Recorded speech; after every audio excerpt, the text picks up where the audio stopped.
എല്ലാ മാന്യപ്രേക്ഷകർക്കും ഓണാശംസകൾ. ഇന്ന് നമ്മോടൊപ്പമുള്ള അതിഥി ആരെന്ന് വെച്ചാൽ ഒരു പക്ഷേ നിങ്ങൾ പറഞ്ഞാൽ മനസ്സിലാവും, അരിയുടെ രാജാവ്. അത് പറയപ്പെടുന്നത് പവിഴം ജോർജേട്ടനെ കുറിച്ചാണ്. അരിയുടെ രാജാവെന്നാണ് അറിയപ്പെടുക.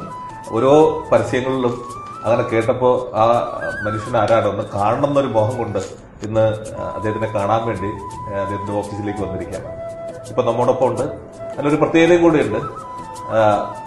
ഈ ഓണത്തിന് അദ്ദേഹം അനേകം കിറ്റുകൾ പാവങ്ങൾക്ക് നൽകുന്ന ഒരു മനസ്സ് ഇപ്പോഴല്ല, വർഷങ്ങളായി. അതോടൊപ്പം തന്നെ അത് ഉദ്ഘാടനം ചെയ്തത് കേരള മുഖ്യമന്ത്രി വി ഡി സതീശൻ സാറാണ്. അതിനുള്ള കാരണം എന്ന് വെച്ചാൽ പാവങ്ങൾക്ക് ഒരു നേരത്തെ അന്നം കൊടുക്കുക എന്ന് പറയുന്നതാണ് ഈ ലോകത്തിൽ വെച്ച് ഏറ്റവും മഹത്തായ കാര്യം. അപ്പോ ആ ക്യാപ്ഷൻ തന്നെ അനർത്ഥമാവുകയാണ് അരിയുടെ രാജാവ്. ഇപ്പൊ നമ്മോടൊപ്പം ഉണ്ട്, നമുക്കൊന്ന് പരിചയപ്പെടാം. ജോർജേട്ടാ, നമസ്കാരം. നമസ്കാരം. എത്ര വർഷമായി ഈ കിറ്റുകൾ കൊടുക്കുന്നു? ഈ പവിഴം എന്ന് പറഞ്ഞ ആ കുഞ്ഞ് ജനിച്ചത് അതായത് 1993 മെയ് 25 അന്നത്തെ സ്പീക്കറായിരുന്ന ശ്രീ PP തങ്കച്ചൻ സാറ് നിലവിളക്ക് കൊളുത്തിക്കൊണ്ടാണ് ഉദ്ഘാടനം ചെയ്തത്. 93 മെയ് 25, സമയം 3:30.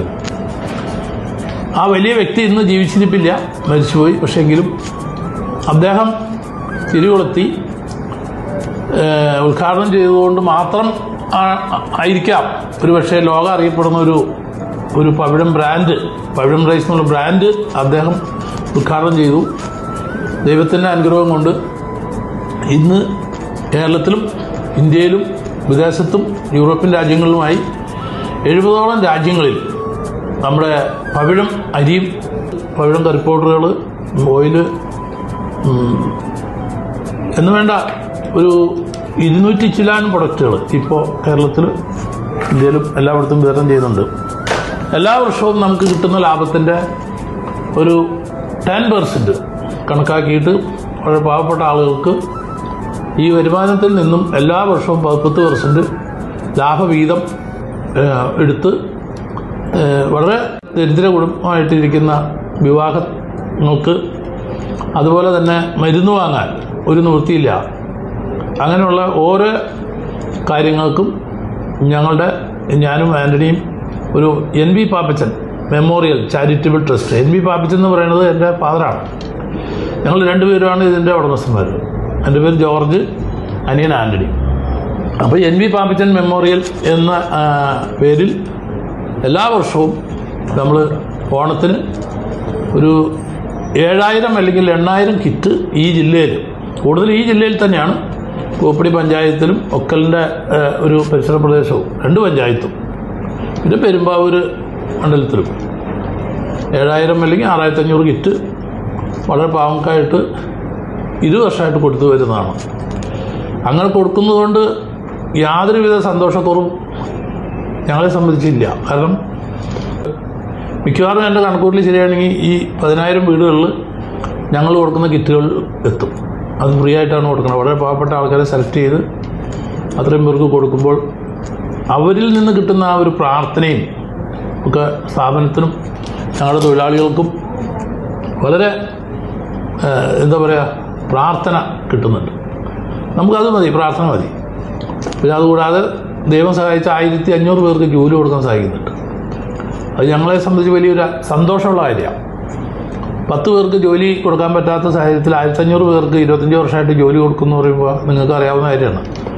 അതൊരു നിമിത്തമായിട്ട് തമ്പുരാൻ ഞങ്ങളെ ഏൽപ്പിച്ചേക്കുന്നതാണ് ഞാൻ പറയുള്ളൂ. അതുപോലെ തന്നെ കേരളത്തിൻ്റെ കാസർഗോഡ് പാറശാല വരെ ഒരു ദിവസം 2 കോടി വിറ്റവരും ഈ പവിഴ ഉൽപ്പന്നങ്ങൾ വിറ്റ് വരവുണ്ട്. എല്ലാം കൊണ്ടും ഗവൺമെൻറ്, ഏത് ഗവൺമെൻറ് ആണെങ്കിലും വന്നു കഴിഞ്ഞാൽ പവിഴത്തിനെ ഗവൺമെൻറ് ചേർത്ത് പിടിക്കും. അത് സാധാരണ ഇതിൽ കണ്ടമാനം ബുദ്ധിമുട്ടും പ്രയാസങ്ങളൊക്കെയാണ് സംഭവിക്കുന്നത്. പക്ഷെ നേരെ തിരിച്ചാണ്. ഇടതുപക്ഷ ഗവൺമെൻറ് വന്നാലും വലതുപക്ഷ ഗവൺമെൻറ് വന്നാലും ഞങ്ങളോട് എപ്പോഴും നല്ല ബിസിനസ്സിൽ നല്ല സഹകരണവും അവർ പല രീതിയിലും ഗവൺമെൻറ്റിൻ്റെ സഹായങ്ങൾ ഉണ്ടായിട്ടുണ്ട്, കിട്ടുകയും ചെയ്തിട്ടുണ്ട്. നമ്മളെ ദൈവം അനുഗ്രഹിച്ച് നമ്മളൊരു പൊസിഷനിലൊക്കെ എത്തിക്കഴിഞ്ഞാൽ, അത്യാവശ്യം ചില്ലറയൊക്കെ ആയിക്കഴിഞ്ഞാൽ അതിൽ നിന്ന് ഒരു 10% എടുത്ത് പാവങ്ങൾക്കായിട്ട് വിതരണം ചെയ്യണം. ക്യാഷ് ആയാലോ അല്ലെങ്കിൽ എന്തെങ്കിലും പ്രൊഡക്റ്റ് ആയാലോ എന്തായാലും കുഴപ്പമില്ല. അങ്ങനെ കൊടുക്കുകയാണെങ്കിൽ ബൈബിളിൽ പറഞ്ഞേക്കണ മാതിരി 1-ന് 10 നിനക്ക് തിരിച്ചു കിട്ടും എന്നുള്ള ഇത് വെറുതെ പറഞ്ഞല്ല, ഞാൻ അനുഭവസ്ഥനാണ്. എൻ്റെ മൂത്ത മകൻ്റെ കല്യാണത്തിന് കോപ്പടി പഞ്ചായത്തിൽ 1.5 കോടി രൂപയുടെ ഈ വീട് വയ്ക്കലും പിന്നെ അതുപോലെ പണിയില്ലാത്ത വീടിൻ്റെ പണി തീർത്ത് കൊടുക്കൽ, അത് 1.5 കോടി രൂപയുടെ ഒരു ചാരിറ്റി നമ്മുടെ ഫാദറിൻ്റെ പേരിലുള്ള NB Pappachan memorial charitable trust വഴി ഈ കോപ്പടി പഞ്ചായത്തിൽ വിതരണം ചെയ്യാൻ മനസ്സും കൊണ്ട്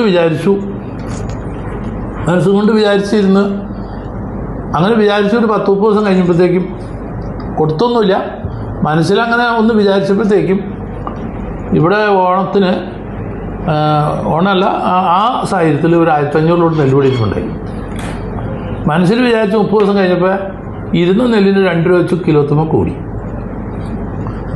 എന്ന് പറഞ്ഞാൽ ഇപ്പോൾ ഒരു 1.5 ഞാൻ പറഞ്ഞത്. 2 രൂപ വെച്ച് കിലോത്തുമ്പോൾ കൂടിയപ്പോൾ ഈ 2 നെല്ലിന് 3 കോടി കയ്യിലേക്ക് വന്നു. എക്സ്ട്രാ നെല്ലിന് വില കൂടാതെ കൂടിയ അത്. അപ്പോൾ നമുക്ക് മുടക്ക് 1.5 മുടക്കുമ്പോൾ 3 കിട്ടി.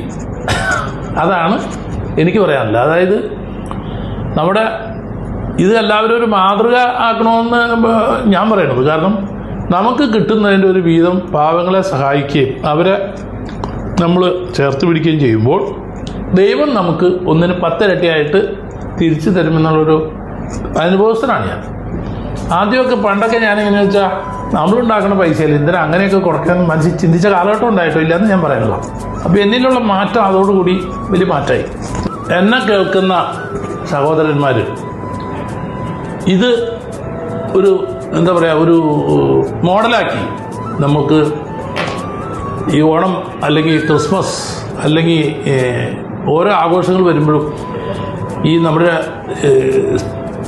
ഈ സംസ്ഥാനത്ത് വളരെ കഷ്ടത അനുഭവിക്കുന്ന, ദുരിതം അനുഭവിക്കുന്ന, അല്ലെങ്കിൽ ഒരു നേരത്തെ മരുന്ന് മേടിക്കാൻ പൈസ ഇല്ലാതെ ഇരിക്കുന്ന, അല്ലെങ്കിൽ ഒരു നേരത്തെ ആഹാരം ഭക്ഷണം കഴിക്കാൻ പറ്റാത്ത അവസ്ഥ, അല്ലെങ്കിൽ കയറി കിടക്കാനൊരു ഇടമില്ലാത്ത ഒരവസ്ഥ, അങ്ങനെ കുറേ ജനം ഇവിടെ നമ്മുടെ നാട്ടിൽ ഇപ്പോഴും ഉണ്ട്. ഇല്ല എന്ന് പറഞ്ഞാൽ ഞാൻ അനുഭവിച്ചാൽ ഞാൻ പല സ്ഥലത്ത് പോയി നോക്കി. ഇവിടെ എങ്ങും ഒരു ദാരിദ്ര്യമില്ല എന്ന് പലരും പറയുന്നുണ്ട്. പക്ഷേ വെറുതെ ഒരു നീലപ്പായയുടെ അടിയിൽ ഒരു അമ്മയും മകളും കിടക്കണ കണ്ടപ്പോൾ എനിക്ക് വലിയ സങ്കടം തോന്നി. അങ്ങനെയൊക്കെ കാണുമ്പോഴാണ് നമുക്ക് ഇതിൻ്റെ എന്നിൽ തന്നെ ഒരു വലിയ മനംമാറ്റം വന്നത്. നമ്മളെ സംബന്ധിച്ച് ദൈവം ഒരുപാട് അനുഗ്രഹം പഴുത്തിലെ സ്റ്റാഫുകൾക്കും തൊഴിലാളികൾക്കും മാനേജ്മെൻറ്റിനും ഇങ്ങനെ അനുഗ്രഹം ഇങ്ങനെ ചൊരിഞ്ഞുകൊണ്ടിരിക്കുകയാണ്.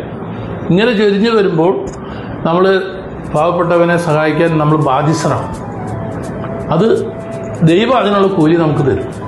എനിക്ക് പറയുവാനുള്ളത്, ഈ ഓണാഘോഷം ഏറ്റവും കേരളത്തിൽ എല്ലാവരും ഒരുമിച്ച് ആഘോഷിക്കുന്ന ഒരു ഉത്സവമാണ് ഓണം. ഓണം ക്രിസ്ത്യാനിയും മുസ്ലിമും ഹിന്ദു ഒക്കെ ഒരുമിച്ച് ആഘോഷിക്കുന്നത്. അവിടെ പൂക്കള മത്സരം, പിന്നെ അതുപോലെ ഇങ്ങനെ കലാപരിപാടികൾ, കായിക പരിപാടികൾ, പിന്നെ ഒത്തിരി പ്രോഗ്രാംസ് എല്ലാവരുമായിട്ടും, പിന്നെ പല ക്ലബ്ബുകളിലും നടക്കുന്നു, പള്ളികളിൽ നടക്കുന്നു, അമ്പലങ്ങളിൽ നടക്കുന്നു. ഇങ്ങനെ ഓണം വരുമ്പോൾ നമ്മളെല്ലാവരും വലിയ ഒരു എന്താ പറയുക, ഒരു ഉത്സവമാണ്. കേരളത്തിൻ്റെ ജനങ്ങൾക്ക് ഏറ്റവും വലിയ ഒരു ഉത്സവം എന്ന് പറയുന്നത് ഓണമാണ്. എല്ലാവരും ഒത്തുചേർന്ന് ഭക്ഷണം കഴിക്കുന്നു. ഓണസദ്യ വിളമ്പുന്നു, ഓണസദ്യ ഉണ്ടാക്കുന്നു, അങ്ങനെ നമ്മൾ ഭക്ഷിക്കുന്നു. നമ്മൾ ഒരുമിച്ച് ഇങ്ങനെ വലിയ ഓണാഘോഷങ്ങൾ നടത്തുന്നു. അപ്പോൾ എനിക്ക് പറയാനുള്ളത്, ഇതുപോലുള്ള ഈ ഓണം ഇങ്ങനെ വന്നു പോവും. അപ്പം നമ്മൾ വളരെ പാവപ്പെട്ട ആൾക്കാരെ നമ്മളെ ചേർത്ത് പിടിക്കണം, അവരെ സഹായിക്കണം. അവർ ആരും ഇല്ലാത്തവരാണെങ്കിലോ അതിന് മരുന്ന് മേടിക്കാൻ കാശ് തീർച്ചയായിട്ടും സഹായിക്കണം എന്ന് തന്നെയാണ് ഞാൻ പറയുന്നത്. ഞങ്ങളുടെ പവിഴം ഗ്രൂപ്പ് അതിന് ഒരു വിമുഖതയും കാണിച്ചിട്ടില്ല, നിങ്ങൾക്ക് അറിയാവുന്നതാണ്. കേരള ജനതയ്ക്ക്, പ്രത്യേകിച്ച് പവിഴത്തെ സ്നേഹിക്കുന്ന വ്യക്തികൾക്ക് എല്ലാവർക്കും പവിഴത്തിൻ്റെ ഹൃദയം നിറഞ്ഞ ഓണാശംസകൾ നേരുന്നു.